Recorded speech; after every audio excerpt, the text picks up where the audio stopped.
4th generation of the BMW X3 codenamed G45. This is the top variant, the xDrive20d M Sport, which is priced at rupees 94 lakhs on road Mumbai. So yes, it has become a lot more expensive now. This is the key of the vehicle. There are 3 buttons: unlock the car, open the boot, and I think this is for the hazard. There's another button here to lock the car. Meanwhile, you also get an NFC key. All you need to do is just tap it to unlock the car, and then you obviously have the digital key using which you can unlock and lock the car using your mobile phone. Straight away, let's open the engine bay. This is a diesel, but you can barely hear it because it is super refined, and because it's a BMW, it's pushed towards the cabin. There are strut braces here.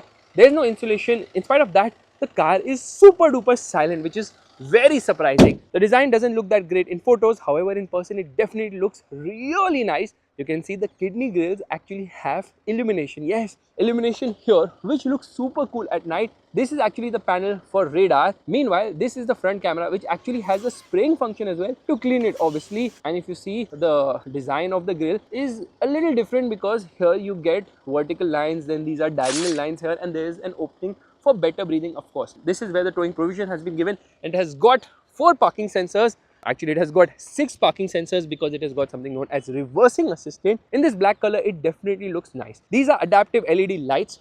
Very nice, beautiful. In fact, when you unlock the car at night, it has this pulsating effect, and when you lock it also, it has some sort of an effect while shutting off too. Now that seems to be the high beam. This is the low beam, obviously. Meanwhile, you've got these blue tinges on the inside. In fact, it says BMW LED here.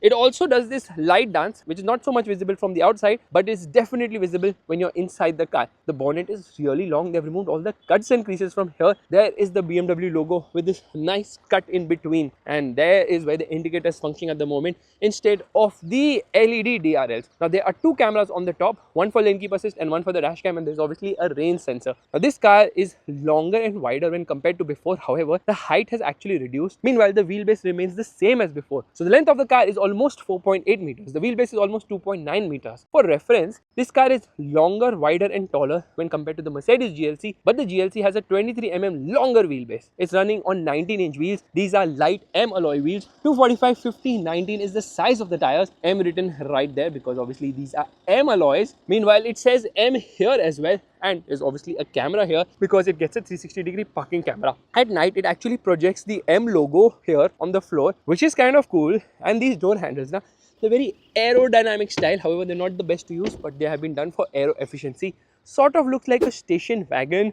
Not very appealing from certain angles, but yeah, it's an X3 without a doubt. AdBlue goes in here. Coming to the rear of the car, again, there are no light effects as such. There's no connected light bar, which has become the trend these days. These lights, they turn on very normally. There's no effect as such. It says BMW on the inside. X320d, there's a reflector here. In fact, that is the provision for the towing hook. 6 parking sensors. You get a rear wiper washer. You get a rear spoiler with a high mounted stop lamp, and there's this wind deflector as well. The roofline seems to be sloping. That is the shark fin antenna, and this is the indicator. There's no dynamic function as such, so it's kind of very old school in that regard. They've not gone ahead and made it look a little crazy. That is the diffuser treatment. This is actually the rear fog light, which also turns into the reverse light. Meanwhile, where is the exhaust? There is the exhaust. It has got a single piece exhaust. Let's open the boot by pressing a button here. Meanwhile, this is actually the camera, which also has a spraying function to clean the camera. The boot is big at 570 liters. The previous generation car actually had the spare wheel on top, which has now thankfully gone down. It's a space saver. It's an alloy. It's 125, 85, 18. So yeah, that's very small. There is a toolkit, towing hook and all those things which are lying around. In fact, the glove box is so small now that they've actually put the owner's manual right here in the boot of the vehicle. That's kind of weird. That is 400 pages, lot to read. There's some storage space here. This is open. That is a fuse box. I don't know why this is open. This should be shut. And there's a 12-volt charging socket here. There's actually a hook here. There's another hook here as well.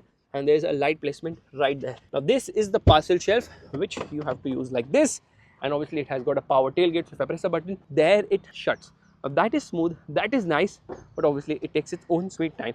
The rear seat experience has definitely improved. Here you obviously get a sun blind, which is manual. Door pockets are also big enough, but lot of hard plastics lower down, and it has got this new knitted finishing, which is vegan, by the way. This car has complete vegan interiors, but there's some leather, which I'll talk about in a bit. This car is available in 5 colors and 2 interior color options as well. The seat is fixed. It's quite upright. You can fold it down as well. It folds down in 40, 20, 40 format. If you want to carry longer items, you can do that as well. Moving the headrest is easy like this, and there's a provision to mount an iPad too. Hard plastics. There you get a magazine holder. Legroom is good, under thigh support is decent, not the best, and headroom seems to be adequate enough. No height adjustable seat belts. There's a hook, there's a handle, there's a light placement here. Meanwhile, air conditioning is 3-zone, so you can operate the rear air conditioning from here. 2 USB-C charging sockets. AC vents are very unique, but this hump is quite big. So center passenger, even though he gets a head, is not welcome here. You get a center armrest with twin cup holders, and you get this massive 1.8 meter long panoramic glass roof. However, this one does not open. This is fixed, pura paisa nahi bharana. And the dashboard looks quite quirky, but because of the design treatment, it doesn't look that wide somehow. That's kind of weird.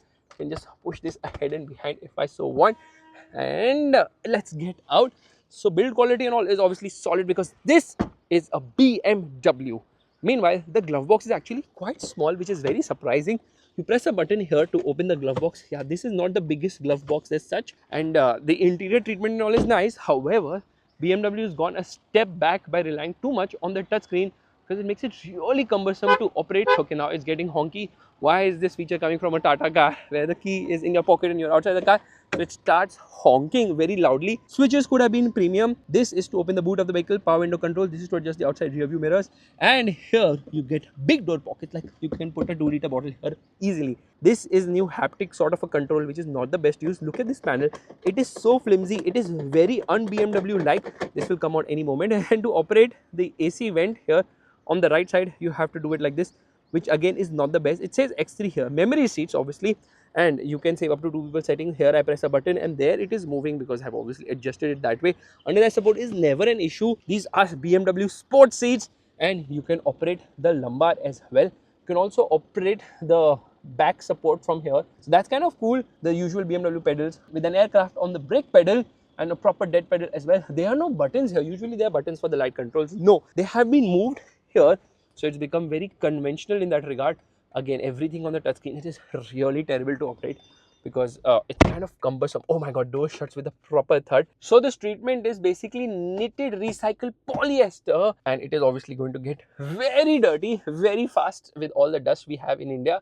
But it looks kind of cool and different, nice to touch. But because of this now, the cabin does not look wide enough somehow. Auto dimming mirror here. You get a mirror here along with the light. Same is the case here as well, mirror along with the light. Notice there's a camera here, so that is for taking selfies on the inside. And here you get light controls. How do you activate it? By pressing this button. Again, no proper physical button, sort of a touch. I think microphone has been given here on both the sides. Even the driver has a handle to hold on to. Harman Kardon speakers. So it's a 15 speaker, 750 watt system, which is amazing in terms of audio quality. The steering wheel is adjustable both for reach as well as rake. It is obviously completely manual here. And if you notice, there are no buttons as such. So in order to decide how much air control you want on the AC vents, you have to do it like this, which again is very touch sensitive. It's not nice. It's not intuitive to use. And I definitely do not like it at all. There's some storage space here, including a 12-volt charging socket. Meanwhile, lot of hard plastics in this car. Surprise, surprise. Oh my god, so many hard plastics. And this should have opened. Yeah, at this price you definitely expect this to open because it does it in its arrivals obviously. Now there's a lot of screen here. The steering is the M Sport steering, which actually has leather. These are leather like seats, but this guy is sort of 100% vegan, which I don't know why it is because this is not an electric car, so it doesn't need to be greenwashing right now. M logo here. Now these buttons on the steering are actually easy to operate because this is for the cruise control and these buttons are to operate that particular screen. It has this boost button here. Now these are obviously the paddles to change the gears, and that is for the automatic wipers. This is for the automatic headlights. So they have changed the switch by putting it right here, which is not the most intuitive to use because in BMWs you're like, okay, let's use it from here, but because the design is such now, you really cannot use it like that anymore. This is actually known as the BMW jewelry box, which has the M logo here to remind you that you are in an M Sport. Twin cup holders. This is a wireless charging pad, and again this kind of mimics the grille of the vehicle. 2 USB-C charging sockets are right here. This is crystal cut ambient lighting, which looks amazing because if I turn on the hazards, look at that. Okay, it glows like that and it will shut in like another 2 seconds. There it does. Come on, come on, come on, come on. Yeah, there it is. So basically, they have done amazing ambient lighting because the ambient lighting comes here, ambient lighting comes here. It also comes here, and it has this nice dynamic effect to it. So they call it the BMW light bar, which is just amazing. The quality of this is mind blowing. Which brings me to the screens of the vehicle. Now this is a 12.3-inch screen, which is easy to operate. So as soon as you change the drive modes, now this thing also changes. And I don't like it much, to be honest, because I like the old traditional one, and I have to get into this setting and then I can change the layouts as well. So here we come into layouts, and there are multiple layouts for this. Meanwhile, that's not all. I can also change what kind of stuff I'm seeing here, because it obviously shows me the compass, it also shows me the navigation menu, the G-force meter and all that. But I just don't like this cluster. It just doesn't feel good enough. Yeah, it is just so weird. They could have had the traditional round dials, which BMW is obviously known for. Get into heads up display, there I can change a lot of stuff too. So yeah, it has got this navigation view, it has got compass view and directional view and all those things. But trust me on this, I am not kidding. Once you start navigation here now, it shows you the complete map on the heads up display, which is just mind blowing, amazing in terms of quality. Which actually brings me to this particular screen. Now obviously when you turn on and off the vehicle, it has some sort of an effect here. On both the screens, it has this effect coming along. And then when I come to this particular screen, I realize this is very slick to operate. So this is a 14.9-inch curved screen. So when you turn on the AR navigation, it actually shows you a camera view here, which is just mind blowing. But you have to use the inbuilt maps only, and then you can browse through here. So it's slick enough to use. However, it's too cumbersome because there are way too many things to browse through. Yeah, it has got these widgets. There's Apple CarPlay and Android Auto, both of them, which are actually wireless here. There is personal assistant, but right now it's not working because you need to download English language. I am not kidding. Look, it says I don't understand English, I need to learn from you. So I've just given it the link to my YouTube video. Anyways, YouTube videos, there's something known as drive recorder. So what it does is it lets you record both inside and outside the vehicle. Inside from this camera, outside from that camera, as well as all the four cameras, the 360-degree parking cameras, they come into handy to record your outside bits of the car. So that is next level dash cam. Let's come into interior lighting, because it has got 15 colors for the ambient lighting. Yeah, 15 colors for the ambient lighting, which isn't much because 64 is the norm. Mercedes-Benz offers 64 colors for the ambient lighting, but yeah, the light colors are just amazing here. And then there's a lot to go through, like live vehicle. I can just flip the vehicle and see data and information as well. This widget thing is a bit of a problem. So it has got something known as reversing assistant. So when I come into reverse, I just come into assist view, and there you see it will, okay, the assist view is for the 360-degree parking sensors, which also comes on this particular screen. So more here. Then there's a car wash view, and the best thing is that the camera cleaning function looks super cool from here on the inside, because you can clean both front and rear cameras simultaneously, or just clean one camera if you want. Now there's something like reversing assistant, which works up to 50 meters. It will remember your path and then obviously turn the steering wheel on its own. So it does that as well. Obviously this 360-degree parking camera has this cool view too. So here I can just change it. But the best part is now, when you're driving the car and when you come close to an obstacle, now this thing automatically changes ahead and behind, showing you a bird's eye view to give you a better understanding of where the car is going. So yeah, this is quite nice. Let's come to the 3D view. Look at this. This is so freaking awesome. Quality of the camera, quality of the screen, everything is absolutely phenomenal here. No doubt about that, which actually brings me to the buttons here. So again, this is crystal cut. Thankfully, they still give us a dial, a rotary dial to operate the iDrive system, which is now on OS 9. Volume control is physical. This is for my modes. This is to come into the driver assistance system. This is for the parking camera. This is for the audio system, also for navigation. This is the engine start button, and this is the gear selector, which I don't like because the earlier one, which was so much better, need not be removed. This is for the electric parking brake. This is for auto hold.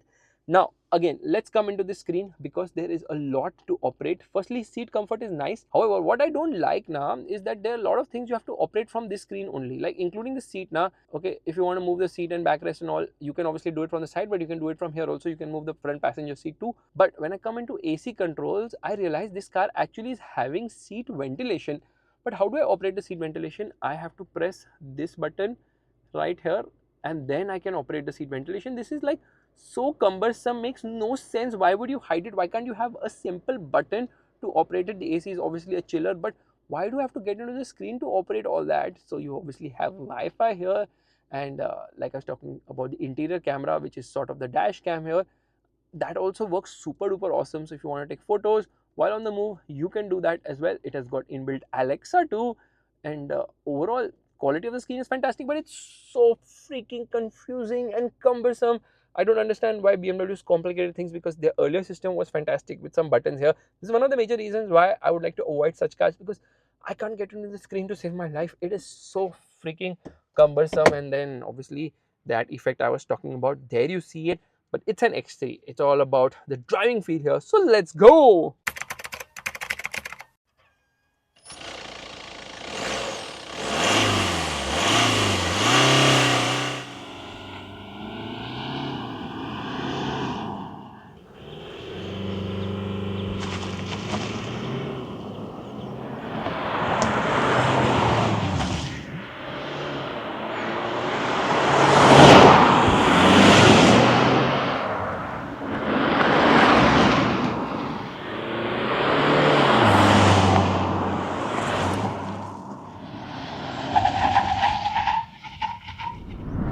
Alright, let's start driving. Let's turn on the car.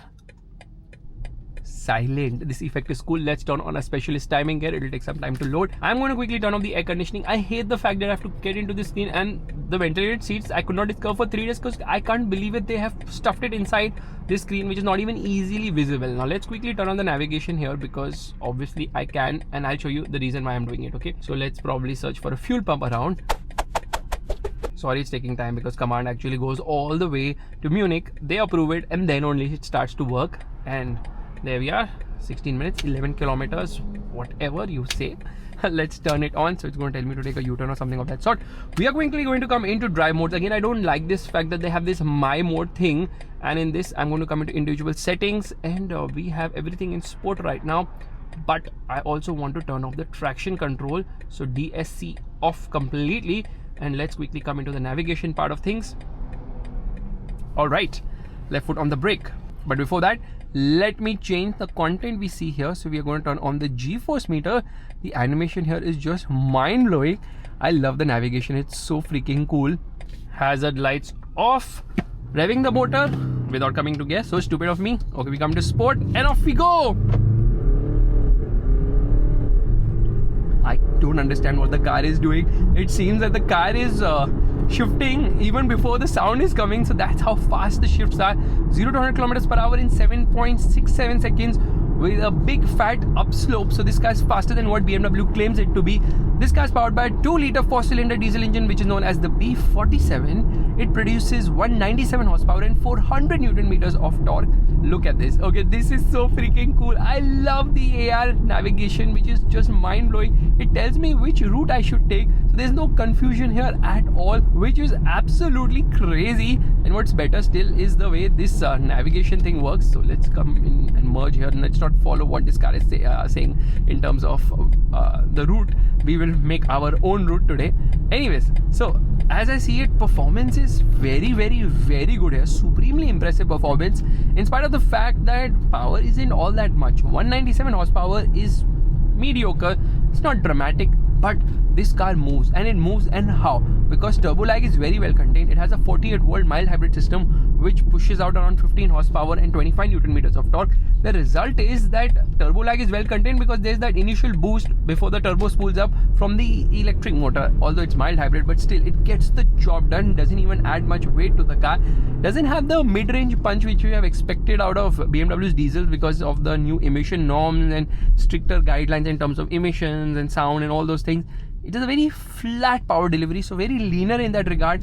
Amazing. Yeah, I'm going to keep praising this again and again. By the way, BMW has this sport displays. The thing is that English language is not yet downloaded, so I am not able to do that, sport display thingy, and I can't find it in the menu. It is so cumbersome. So performance is very sprightly. Get on the throttle, it immediately lunges ahead, and BMW claims it goes from 0 to 100 kilometers per hour in 7.7 seconds. I doubt that. I think it's going to go much faster because performance is very good here. Firstly, they have improved the refinement of the engine. It's very smooth, it's very refined. You can't hear a thing here at all, despite the fact that there's no insulation in the hood, and this is obviously a diesel engine, yet it doesn't feel loud, it doesn't feel coarse, and the road noise is also very well contained. Tire noise isn't much at all. So it's a very smooth, refined and much improved car in a lot of ways. And why do we have a traffic jam here all of a sudden? Let's merge into the first lane. I think everybody wants to go left or something. No, we are stuck. We are badly stuck in a traffic jam. Let's go. ADAS also works really well in this car. Super duper awesome ADAS system. Will this car go from here? I think it will. So we will just keep it to the rightmost, honk before that EcoSport tries to come in our way, and off we go. Okay, so there's a jam for the trucks. Oh, look at that ADAS. Isn't that so cool? Look at this, telling me there's a person ahead.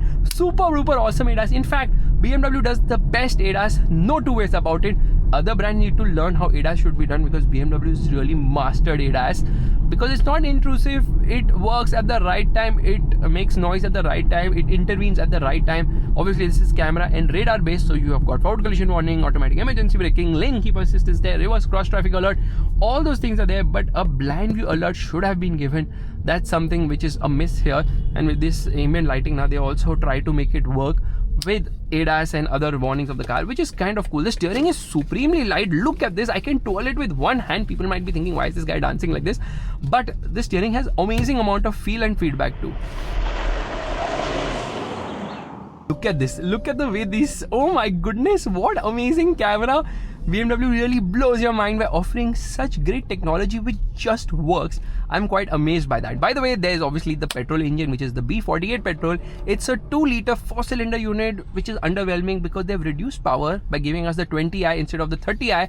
So this one produces, the petrol engine in the new X3 produces 190 horsepower and 310 Newton meters of torque. Meanwhile, the 30i used to produce 252 horsepower and 350 Newton meters of torque. So I'm disappointed that performance is actually decreased here for the petrol engine. So petrol is not the one to buy, even though it is not dramatically cheaper when compared to the diesel. So bye petrol. Anyways, this one has an 8-speed automatic gearbox, the torque converter unit. It is fast switch shift. You've got manual control as well, and this car will hit a top speed of 215 kilometers per hour. There it will not upshift unless and until I decide to do so, giving me complete manual control of things. But I definitely miss the Triptronic function on the gear lever, because we don't have the regular gear lever, which is something that BMW is removing of late, which is very disappointing, because BMW doesn't understand a few things. If it ain't broke, why fix it? Why remove the amazing classic round dials from the instrument cluster and give us this? Like, what is this? And why remove the gear lever? Why remove physical buttons? So BMW is, I don't know, wants to become way too modern, something which owners probably would not like. I know the Chinese want all these things, and China is a massive market, so BMW has its reason. Now coming to the platform of this car, obviously this is the SUV version of the 3 Series. So it has the same platform, which is known as CLAR or cluster architecture.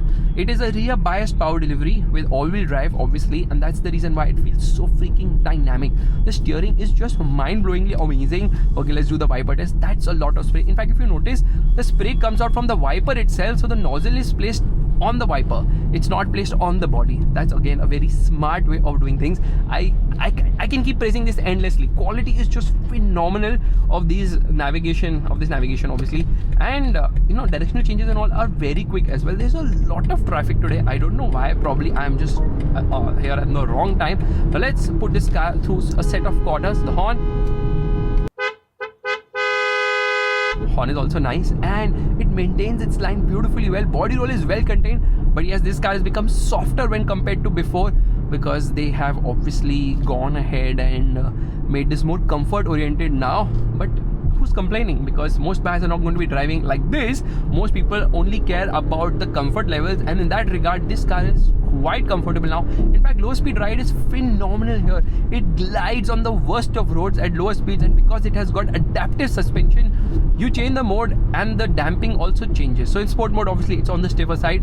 In regular personal mode, you can customize it. In comfort mode, obviously it feels so much better to drive on bad roads. Yes, there is that occasional thump because of the low profile tires, and the big thing is that the tires are now much improved here. So gone are the run flats. You get the conventional normal tubeless tires here, because of which, trust me on this, the ride has improved quite a lot, because there's a lot more play in the tires, a lot more absorption capability, because run flat tires are obviously very stiff because they cannot get punctured, right? Here the ride is so much better. In fact, I think this is the best ride in the segment, which is saying a lot. It feels super comfortable. It is super sure-footed and glued to the road at higher speed. Steering is lovely, feels amazing, feedback is also mind-blowing. So yes, this is still a BMW in that essence of being a true driver's car. What I don't understand, why they have not given massaging option here, because that's something which the X1 also gets. Now because it is more rear biased, power delivery, traction control is off, will be able to slide a bit when I take this U-turn. I think we can. Okay, off we go. No, yeah, that did not work somehow. Now it's time to do the brake test. Brakes are obviously fantastic. Everything in this car as far as dynamics go are phenomenal, and here we go. Okay, lot of judder, and the hazards turn on, and beautiful hazards here. Okay, let's reset this. Let me also quickly change this view, because no, I cannot change this view. That's kind of surprising. I can only change it in personal, but I can still change what I see on the inside. It's not like I have much to see here, but probably we will just keep it on the ADAS menu here. Left foot on the brake, right foot on the accelerator. Hazard lights off. Let's see how fast it goes from 0 to 100 kilometers per hour, and off we go.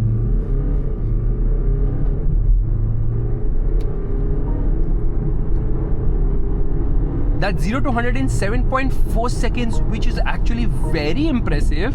Naturally, it has to be. And there's actually a boost button here. So if I hold this hard, there, 10 seconds of additional boost, which is sort of giving me sport mode no matter which mode I am in, which obviously gives improved performance for 10 seconds only, which is not dramatically much, but at least it's some gimmick here. And I don't understand why don't they give us full power if you are in sport mode, because I paid for the full fat 197 horsepower, but BMW is like, no, you can only use it for 10 seconds. Sorry about that.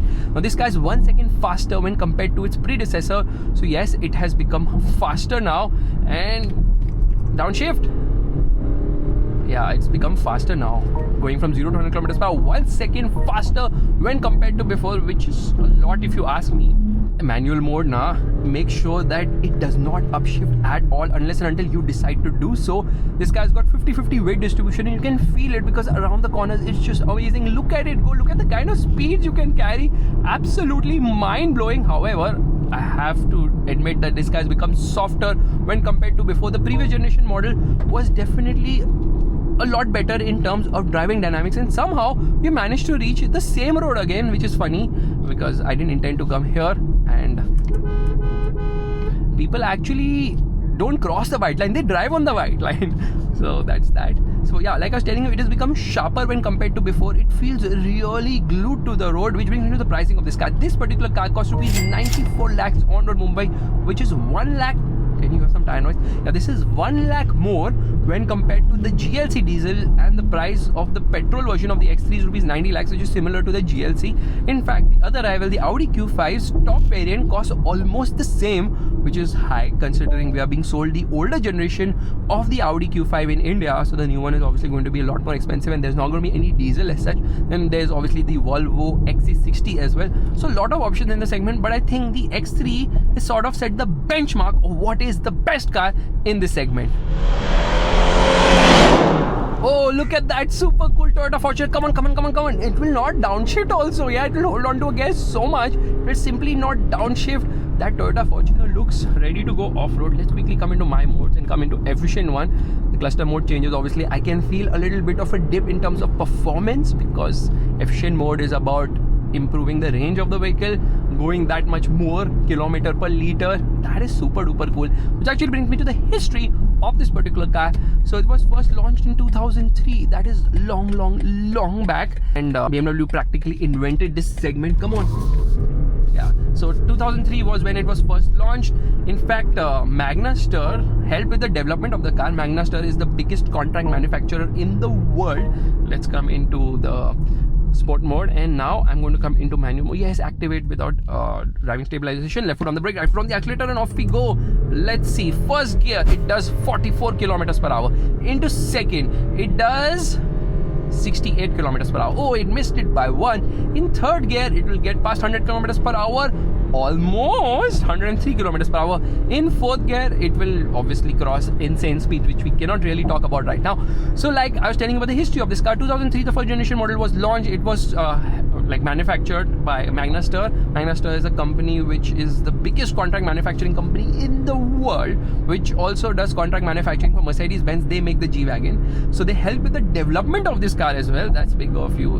you have a big heart. Magnaster, by the way, Magnaster also makes the Z4 as well as the Toyota Supra, the MK5. So yeah, Magnaster has a huge responsibility in that regard of helping with the development and production of a lot of cars, and each generation of the X3 has lasted for 7 years only. So the first generation 2003 to 2010, 2010 to 2017 was the second generation, and the third generation 2017 to 2024, and now the third generation has come. So the LCI, which is a life cycle update, which is technically known as the facelift, comes after 3.5 years, which makes me believe that with the facelifted version of the car, they are not going to change much, but with the next generation, now they're going to go hybrid everywhere.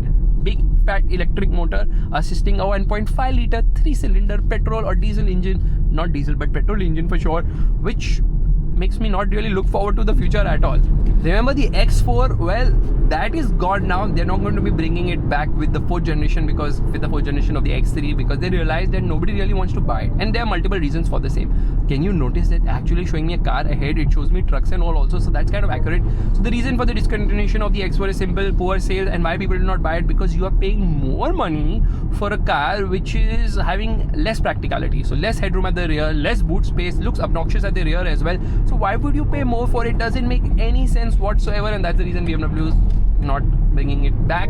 So that's kind of a relief here, but the way prices are going up is absolutely crazy. To put into perspective, a few years back you could have got the X5 for similar money. Around rupees 94 lakhs would have got you the X5 petrol at least, but now the prices are going so up that, trust me on this, a few years later they will be the X1 priced at X3 levels, and instead of the X1 they will have an X0.5 probably, or X1 by 2, something of that sort, because every time a German car company brings in a new model, they increase the prices by 15 to 20%. So where is the engineering efficiency?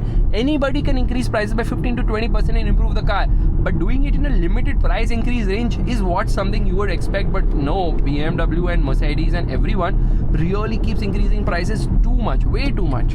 Now if you notice one thing, I am right now in the regular personal mode and all. If I keep this button pressed, it will come into sport mode for 10 seconds, giving me that additional boost as well. That is kind of cool. So you don't have to go through the cumbersome menu and then come into the mode. You can simply do that by pulling the left pedal very aggressively. Look at this thing, and notice one thing, okay, it is showing me the truck here. That is how accurate it is. It actually shows me the truck here, which is kind of nice, and there the ADAS warning also starts blinking. But I'm disappointed with the high increase in price, and I'm also disappointed with this cumbersome touchscreen and the bad UI. And on that disappointment, it's time to end. Thank you so much for watching. If you like this video, make sure to give it a thumbs up. That's a like button, and also subscribe to the channel. This is a lovely car. I absolutely love it, but I can't buy it because I need physical buttons. Sorry.